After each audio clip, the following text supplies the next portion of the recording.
jums atrodo, kaip treneris, kurio komanda sužaidė prastas. Man netiek svarbu, kaip komanda sužaidė, man labiau svarbu, kaip jinai nusiteikė.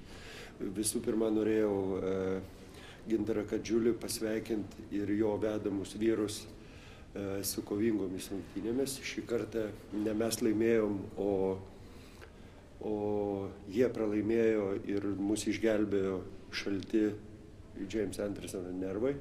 Davė galimybę mums sužaisti pratęsimą. O šiaip aš labai nusivylęs mūsų nusiteikimų rungtynėm. Ir aš galvoju, kad šį sezoną mes dar nieko nepasiekėm, kad galėtumėm kažką tai nedavertinti, nedasiruošti rungtynėm.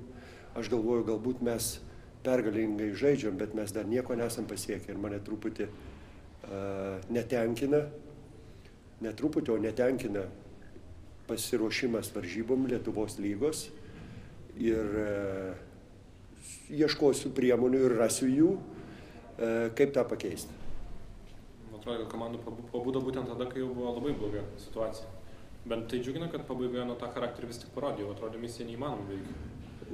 Gerai, čia yra, aišku, visada yra smagiau kažką tai priekaištauti ir ieškoti po laimėtų rungtynių negu pralaimėtų, bet šiaip iš esmės tai nieko nekeičia, tik tiek smagu, kad mes laimėjom rungtynės, bet iš esmės pasiekmėm šitų rungtynių tai nieko nekeičia. Aš ieškosiu būdų, kaip ir surasiu juos, kaip pakelti komandą į visas rungtynės, ne tik Eurolygos, kur atrodo mes tikrai neblogai startuojam ir visi kaunasi, žaidžia užsivedę, bet pakelsiu ir kiekvienas LKL rungtynės.